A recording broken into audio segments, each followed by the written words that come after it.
Now let's fast forward to the end of this video. You're gonna know exactly why doing long cardio is not the answer. In fact, it's probably the thing holding you back. Better alternatives for more sustainable fat loss. Hello, mate. And the dangerous position that long cardio puts you in. See, most people think cardio burns fat, and that is not the case.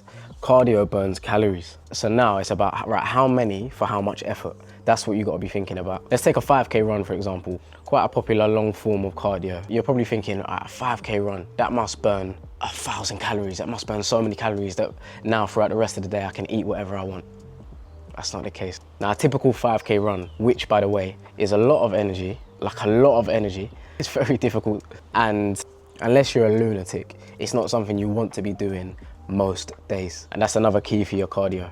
What would I want to do most days? Let me show you something. Actually, no, you can come. So as I mentioned, running a 5K, on average, you'll burn between 400 to 500 calories, which sounds all right until I show you what 400 to 500 calories looks like. 2 slices of this small toast. It's not toast, it's bread, which I'm hoping you would toast. 1 scoop, 1 teaspoon, little teaspoon, which if we're honest, we're definitely doing heaped teaspoons, which means it's more calories than it even says on here. 100 calories. So you've got 100, these, that's 300.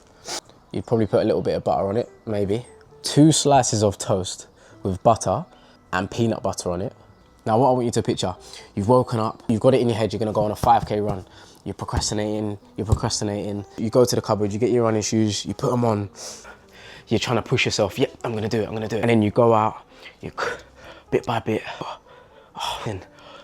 20 minutes in, 30 minutes in, back home. You go into your living room, take your running shoes off, you lay there for like 5 minutes because you're absolutely exhausted. And then 10 minutes later, you've got up. An hour's passed, by the way, because time's important to us. A whole hour has passed, but you've done it. You went out, you done a 5K run. Congratulations. You burned about 400 calories. You got a smile on your face. You come back home and you go in the cupboards and you get out this, and this.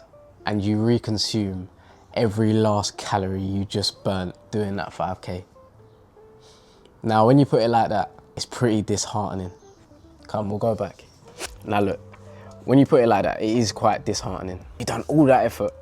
We go out, we do a 5K, or we go on a bike and we're cycling for an hour. And then we come home and we can ruin it within 2 slices of toast with a bit of peanut butter on. Because cardio is burning calories and not fat.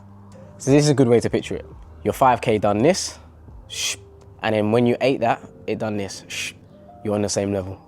Now, unless you enjoyed that 5K and it was fun and you want to do it again and it's going to be a part of your routine and yeah, 5Ks, continue, keep doing them.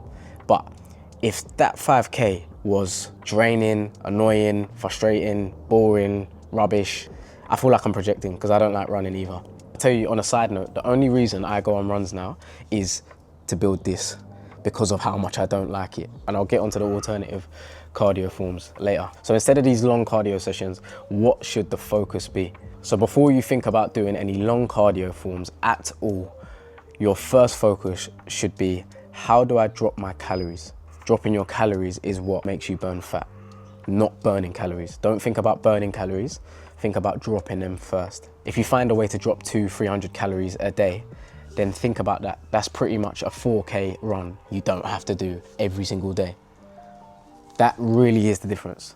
Say you found a way to drop 200-300 calories and you found a fun form of cardio which you enjoy, which burns another 300-400. Now you're at a deficit like this. You haven't had to do anything long. You haven't had to go out of your way. You haven't had to do any long cardio. You've woken up, you've done an enjoyable form of training. You found a way to drop your calories, not too restrictive, so you don't feel the difference much. That day that I just explained is this much effective. And now remember the day where I said you've gone on a 5K and ate the 2 slices of toast with jam and peanut butter and whatever else. You've balanced it out. And on the day that you've had an enjoyable day with fun cardio, done your thing, and just dropped your calories a little bit, you're like this. My question is, out of them 2 days, what one do you think's more sustainable? what one's more fun, and ultimately what one is going to be the most effective for longevity, which is what we are in this game for. It is not a sprint, this is a marathon. Unless you're a professional boxer, unless you're a professional fighter that's trying to cut weight in 4 weeks, or you've got your flight to wherever in 2 weeks, then cool. Go do the long cardio and drop your calories and do HIIT training and do this and whatnot. If you're in a rush, if the timer's on, then go do your thing, by all means. However, it is not sustainable. And look, I'll show you a real case in point. Go have a look at a mixed martial artist that cuts weight for a fight. So they're cutting fat, they're cutting water, they're cutting everything, just weight, all gone quickly, and they haven't got much time. You'll see what they do and they'll achieve it. You'll see them at the weigh-ins looking strong, they're looking all big, strong, doing their thing, and they're shredded to the bone. That's great. Now go and watch what they do after. Go look at their Instagram and see what they do after. Because they've put their bodies through such a strenuous, short period of time, their body's gone into a weird mode. Now it doesn't have to be strenuous and diligent every day for cutting weight, and it's at a point where it doesn't have to cut weight. They've had their fight. Go and watch what they do.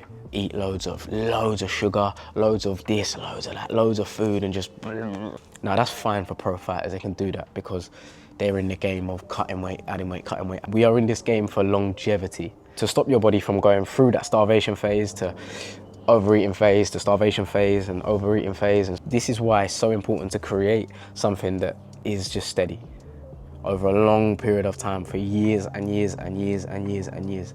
So my name is Alfie Dance Lang. And up until the last 2 years, I've spent my whole life trapped in insecurities, misinformation, and ultimately a lack of progress. I used to look at magazines and I used to see people in incredible shape. I spent a year going to the gym and I did not make a single bit of progress because I didn't know how. And as a young teenager, I was told that I won't be able to look like Cristiano Ronaldo because of my genetics and I have a slow metabolism. I accepted that. I accepted my fate as I'll never be able to get in great shape. I'll never be able to get into a shape where I can take my top off, go to a swimming place without wearing my top on. I can get compliments from people to say that you're in good shape. I never thought any of that stuff would be happening. And I was the type of kid that would never, ever wear a vest, nor would I wear anything that's slightly tight to my body. I would wear baggy clothing on purpose. I would wear t-shirts that are a size or 2 sizes over just so I can hide the shape of my body. I wasn't happy with how I looked for years. I spent my whole childhood not happy with how I looked. And for the last 2 years, I've dedicated my life to health, fitness, and getting into the best shape of my life. For me, it doesn't mean anything if I'm not able to sit here and pass on the mistakes that I made, pass on the information that I know.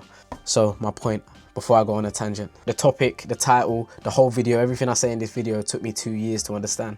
The principle and headline of this video is that the cardio that you do should be enjoyable because it can be. And ultimately, that's going to be way more effective over a long period of time, doing something that you enjoy. Yeah, until the next one.